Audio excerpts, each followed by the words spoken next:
Khamenei ಹತ್ಯೆಗೆ ಭಾರತದಲ್ಲಿ ಭಾರೀ ಆಕ್ರೋಶ. ಅಮೆರಿಕ ಇಸ್ರೇಲ್ ವಿರುದ್ಧ ಬೀದಿಗಿಳಿದು ಶಿಯಾ ಮುಸ್ಲಿಮರ ಪ್ರತಿಭಟನೆ. ಇರಾನ್ ಮೇಲೆ ಅಮೆರಿಕ ಮತ್ತು ಇಸ್ರೇಲ್ ನಡೆಸಿದ ಜಂಟಿ ದಾಳಿಯಲ್ಲಿ ಅಲಿ ಖಮೇನಿ ಹತ್ಯೆಯಾಗಿರುವುದನ್ನು ಖಂಡಿಸಿ ಕರ್ನಾಟಕ, ಕಾಶ್ಮೀರ ಹಾಗೂ ಕೇರಳ ಸೇರಿದಂತೆ ದೇಶಾದ್ಯಂತ ಲಕ್ಷಾಂತರ ಜನರು ಹೋರಾಟ ನಡೆಸುತ್ತಿದ್ದಾರೆ. ಕಾಶ್ಮೀರದ ಶ್ರೀನಗರ, ಬುದ್ಗಾಮ್ ಸೇರಿದಂತೆ ಹಲವು ಜಿಲ್ಲೆಗಳಲ್ಲಿ ಶಿಯಾ ಮುಸ್ಲಿಮರು ಎದೆ ಬಡಿದುಕೊಂಡು ಶೋಕ ವ್ಯಕ್ತಪಡಿಸಿದ್ದು, ಅಮೆರಿಕದ ವಿರುದ್ಧ ಘೋಷಣೆಗಳನ್ನು ಕೂಗಿದ್ದಾರೆ.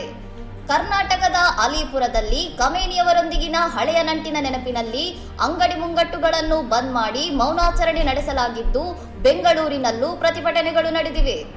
ಉತ್ತರ ಪ್ರದೇಶದ ಲಖನೌ ಮತ್ತು ಪಂಜಾಬ್ನ ಲೂಧಿಯಾನದಲ್ಲಿ ಮುಸ್ಲಿಂ ಸಂಘಟನೆಗಳು ಬೃಹತ್ ಪ್ರಾರ್ಥನಾ ಸಭೆ ಹಾಗೂ ಪ್ರತಿಭಟನೆಗಳನ್ನು ಆಯೋಜಿಸಿ ಅಮೆರಿಕದ ನಡೆಯನ್ನು ಕಟುವಾಗಿ ಟೀಕಿಸಿವೆ.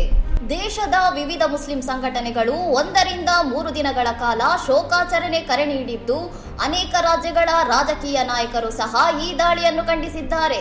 ಇನ್ನಷ್ಟು ಸುದ್ದಿಗಳಿಗಾಗಿ ನೋಡ್ತಾ ಇರಿ ಸೌರಂ ಟಿವಿ.